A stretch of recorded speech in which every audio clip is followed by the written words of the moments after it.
Queria abordar um tema muito polêmico, mas necessário ser abordado. Fique até o final para vocês entenderem.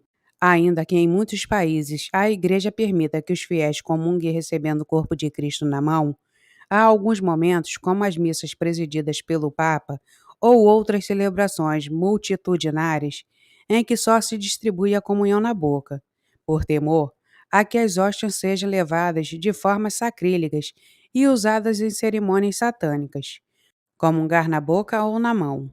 Às vezes ocorrem discussões inúteis sobre a melhor maneira de receber a comunhão, em pé ou de joelhos, na boca ou nas mãos. Tais discussões às vezes buscam uma prática sacramental melhor, mas outras vezes mostram uma perigosa instrumentalização de algo muito sagrado, ao serviço de posições ideológicas próprias. As normas da Igreja deixam bem claro que os ministros sagrados não podem negar o sacramento àqueles que oportunamente os pedirem, se estiverem devidamente dispostos e pelo direito de não se encontrarem impedidos de os receber. Código de Direito Canônico, número 843.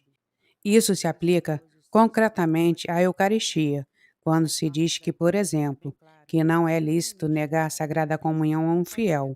Por exemplo, só pelo fato de querer receber a Eucaristia ajoelhado ou de pé.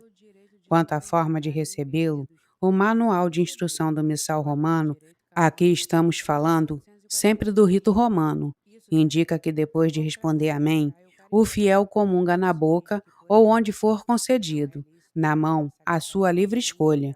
O comungante, assim que receber a Santa Hóstia, consome-a inteiramente. Instrução Geral do Missal Romano, número 161. Ou seja, há países em que a Conferência Episcopal permitiu, com uma aprovação da Santa Sé, receber o corpo de Cristo nas mãos, como acontece na Espanha, Itália e Brasil.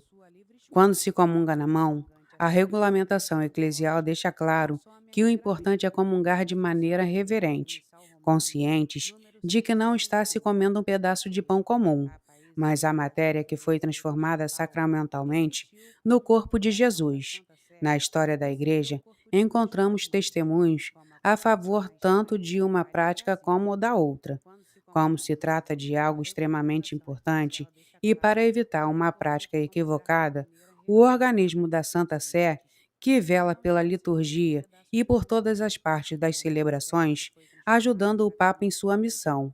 A Congregação para Culto Divino e a Disciplina dos Sacramentos publicou em 1985 uma breve instrução sobre este tema.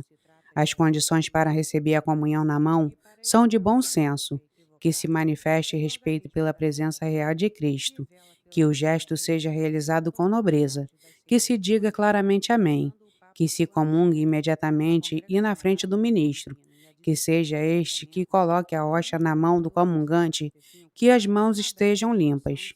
Então, o que podemos considerar como abuso? Além de qualquer situação que contradiga a instrução. Há casos claros em que não se deveria dar a comunhão na mão. Podemos pensar em casos concretos e reais, como crianças brincando com o corpo de Cristo, pessoas que se dedicam a contemplar a hóstia, porque estas supostamente lhes transmite energias, outras os que levam de lembranças para casa, seja por devoção ou superstição, e inclusive as que aguardam para dá-lo ao gado. Tudo isso já aconteceu. Pensemos então no que pode acontecer em missas massivas, sobretudo as presididas pelo Papa, nas quais o Santíssimo Sacramento corre risco de ser considerado um souvenir. O satanismo entra em jogo. É aqui que precisamos levar em consideração a presença e a ação das seitas satânicas. Não se trata de lendas urbanas, nem de teorias conspiratórias, às quais os tradicionalistas se agarram para exigir a comunhão na boca. É uma realidade, porque existem ritos satânicos no quais se profana a Eucaristia. Para obter a hóstia consagradas, como esta finalidade, há principalmente três caminhos, que se um sacerdote celebrar a missa com esta intenção sacrílega, a profanação de um sacrário, ou para a obtenção lícita, mediante a uma falsa comunhão, que é o tema que nos interessa.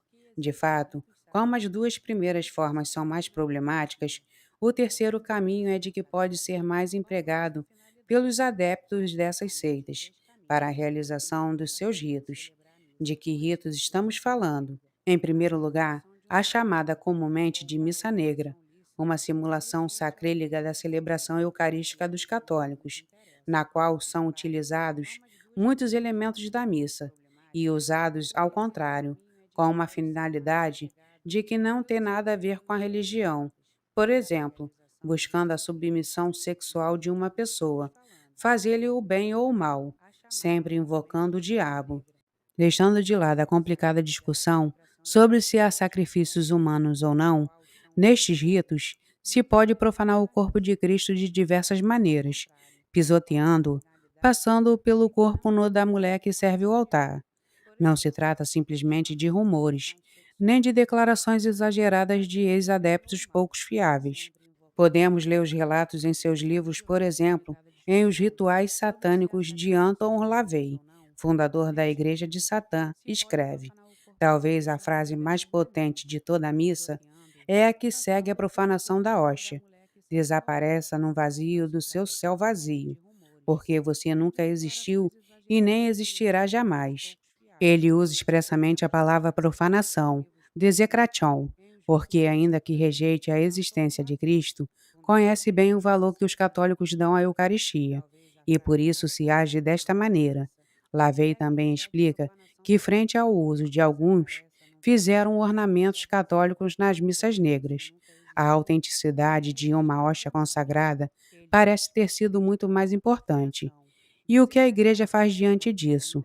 Antes de tudo, a igreja cuida do mais importante que tem, o corpo sacramental de Cristo Jesus, velando com seus ensinamentos, com sua prática e com suas normas, para que a Eucaristia seja respeitada como que é, presença real de Cristo, comungando pelos fiéis e protegido nos sacrários, para a adoração e a comunhão dos enfermos. Além disso, a Igreja é clara na hora de considerar penalmente a profanação da Eucaristia, algo que considera como um delito contra a religião e a unidade da Igreja, e afirma sem rodeios: quem deitar fora as espécies consagradas, ou as subtrair, ou retiver para fim sacrílego, incorre em excomunhão. Catecismo da Igreja Católica, número 1367. Por isso é preciso entender que, em algumas ocasiões, como nas missas multitudinárias, nas quais às vezes não há uma fila normal de comungantes, quando não se pode garantir que o corpo de Cristo seja comungado com normalidade, de forma excepcional, se tomam as maiores preocupações possíveis. Alguns podem dizer que se dá o caso de pessoas que comungam na boca aparentemente, mas depois não engolem a hóstia, guardando-a como um fim sacrílego.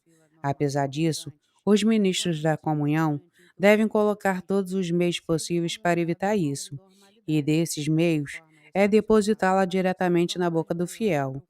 Nas missas presididas pelo Papa, convergem duas razões fundamentais: quem é o ministro que consagrou o pão oferecido no altar, porque, de fato, já foram feitos até leilões na internet com as hóstias consagradas pelo Papa. É notável a difusão do satanismo na Itália, que legitima um maior medo que em outros lugares. Comungar na boca ou na mão, devemos ter o maior respeito e zelo pelo corpo de Cristo. Espero que você esteja gostando do nosso conteúdo. Se inscreva no nosso canal, dê um joinha e compartilhe para que chegue até mais pessoas. Até a próxima, pessoal!